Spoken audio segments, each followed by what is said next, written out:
So we often hear about how there's antisemitism, rising hatred, all these things. And I feel that it's so important that we actually understand that we have a huge amount of friends. And one example of this is Floyd Mayweather, the boxer, who just days before his fight with John Gotti, he went to visit the Jewish community of Mexico City at a synagogue to give them words of encouragement. I actually had no idea about this and about his support for the Jewish community. And I want to show you this clip because it's really inspiring, and it should be watched in order to understand that the narrative we hear, the people shouting, do not necessarily represent what most people feel and think. Have a watch. Welcome, Mr. Floyd Mayweather. During these trying times for Israel and for the Jews around the world, Mr. Mayweather has never kept silent. A man who not 1 week had gone by after October 7 and had already sent his private plane to Israel to deliver tons of aid. The Jewish community is just truly unbelievable. How they unite and how they bond is truly unbelievable. And one of my closest friends is Jewish. We see each other, we talk every day, we hang out every day. And he opened my mind up to a lot of things within the Jewish community.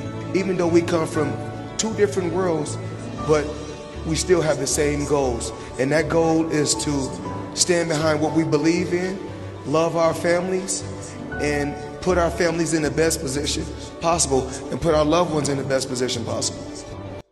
Welcome. Really amazing clip. And I really wasn't aware of this, actually. I wasn't aware of his connections with the Jewish community and with Israel.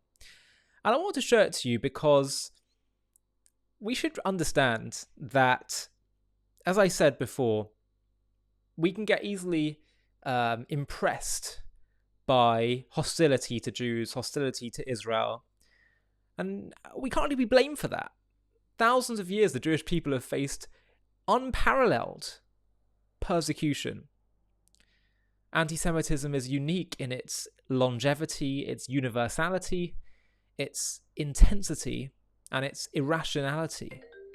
We hate Jews because they're rich, because they're poor, because they're created Jesus, because they killed Jesus, because they are capitalists, because they're communists, because they are parasites in our state, because they created their own state. It's so contradictory. And so we can't really be blamed for feeling so paranoid. But the truth is, anti-Semitism is not inevitable.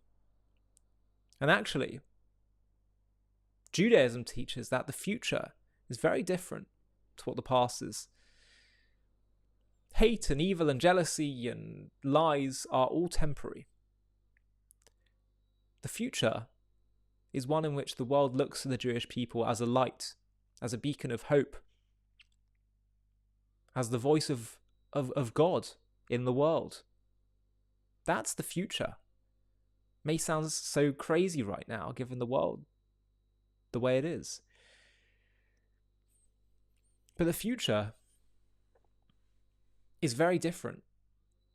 The world is very fluid. Things that may seem so strong and permanent right now can be very different tomorrow.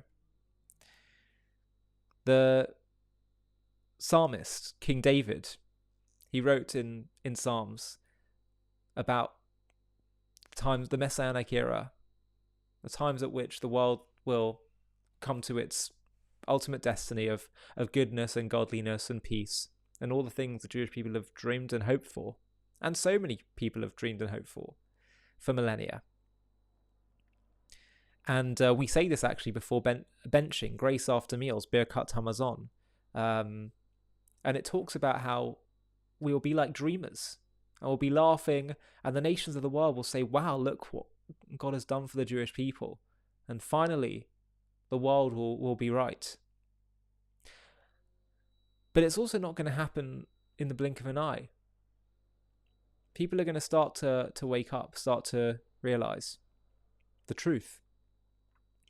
So while you may see people peddling lies in the media, in politics, don't think that necessarily represents how a lot of people on the ground are feeling. And also, certainly at the very least, don't think that this represents what the future holds. I made a video a while back about how, I think it was the New York Times, they used to put Shabbat candles, the lighting times, on their newspapers. Someone sponsored it for a while. And at the time of sponsoring it, or maybe just afterwards, they decided to create, before the millennium, 2000, they were going to create what they thought the world, then their front page would be in 100 years from now, or 1,000 years maybe. And they added in Shabbat candles, the timings.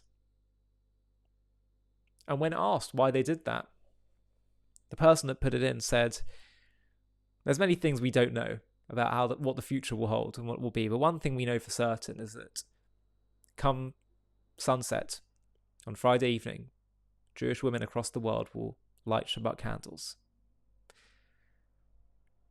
And on a basic level, it's talking about the remarkable story of Jewish survival and the fact that we can be confident that Jewish people will continue to survive and thrive.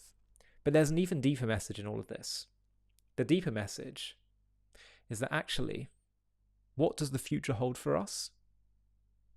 The future is the truth. That's where we're heading. So let's not be so impressed by the lies, by the false accusations, by the intimidation. That's what allows me to keep having a smile on my face, to keep going, to keep doing what I'm doing. Because we know that in the end, things will come right side up. Things are not right side up right now, but that's the direction we're heading in. Thanks for watching. Hi, thank you so much for watching. To watch another one, click here. To stay up to date with all our content, click here to subscribe. And if you're able to, you can help support JTV to grow and grow by clicking join below this video, where you can become a member and get perks including early access to videos and private live discussions with me. But most of all, you'll be partnering with us on our mission to change the world.